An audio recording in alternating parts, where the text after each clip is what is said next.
Hello నమస్తే, welcome to కాక్ studios. This is your husky Hasini. ఇక మ్యాటర్ లోకి వెళితే, తమిళ ఇళయ దళపతి విజయ్, హీరోయిన్ త్రిష కలిసి తీసుకున్న సెల్ఫీ మీడియాలో వెలుగు చూడగానే వారిద్దరిపై రకరకాల ఊహాగానాలు వెల్లువెత్తాయి.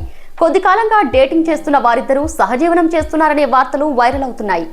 అయితే వారిద్దరి మధ్య రిలేషన్షిప్ ఎలా ఉన్నప్పటికీ ఇద్దరి గురించి సింగర్ సుచిత్ర భారీ బాంబు పేల్చింది.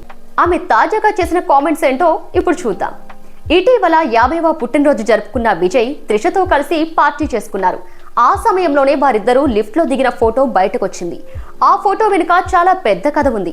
ఆ ఫోటోలను ఎవరు వైరల్ చేసి బయటకు తెచ్చారో అనే విషయంపై సుచి లీక్స్ తో సంచలనం రేపింది. సుచిత్ర తమిళ మీడియాతో మాట్లాడుతూ, విజయ్ తన భార్య సంగీతకు విడాకులిచ్చి త్రిషని వివాహం చేసుకోవాలని అనుకుంటున్నారు. కొన్నేళ్లుగా విజయ్ తన భార్య దూరంగా ఉంటున్నారు. వారిద్దరూ సపరేట్ గా జీవిస్తున్నారు అనే చర్చ జరుగుతుందనే విషయాన్ని చెప్పే ప్రయత్నం చేసింది. ఇటీవల రాజకీయాల్లోకి వచ్చిన విజయ్ గురించి మరో ఆసక్తికరమైన చర్చ మొదలైంది. గతంలో ఎంజీఆర్, జయలలిత మాదిరిగా విజయ్ త్రిష బంధం ఉండబోతోందని ఆమె జోస్యం చెప్పింది. సంగీతతో ఆయన విభేదాలు చిన్నవే, కానీ త్రిష ఆయన జీవితంలోకి రావడం వల్ల పెద్దగా అయ్యాయి అని సుచిత్ర అభిప్రాయపడింది. విజయ్ తో త్రిష దిగిన ఫోటో వ్యూహాత్మకంగా బయటకొచ్చింది.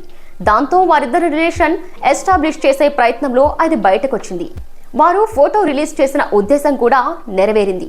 వారిద్దరి మధ్య చీకటి బంధానికి అధికారికంగా గుర్తింపు లభించింది అని సుచిత్ర ఆరోపించింది. సోషల్ మీడియాలో వచ్చిన వార్తలను, సుచిత్ర చేసిన వ్యాఖ్యలను విజయ్ ఫ్యాన్స్ ఖండించారు. అందులో వాస్తవాలు లేవు, పాత ఫోటోను వైరల్ చేసి విజయ్ ప్రతిష్టను దెబ్బతీయాలని చూస్తున్నారు అని తిప్పికొట్టారు. విజయ్ రాజకీయాల్లోకి రావడం ఇబ్బందిగా మారిన కొందరు ఇలాంటి రూమర్స్ క్రియేట్ చేస్తున్నారని వారు కౌంటర్ ఇచ్చారు. చూసారు కదా, ఈ వీడియో కనుక మీకు నచ్చినట్లయితే లైక్ చేయండి, కమెంట్ చేయండి, షేర్ చేయండి. అలాగే మన ఛానల్ సబ్స్క్రైబ్ చేసుకోవడం మర్చిపోవద్దు. పక్కన ఉన్న బెల్ ఐకాన్ని క్లిక్ చేయండి. Thank you.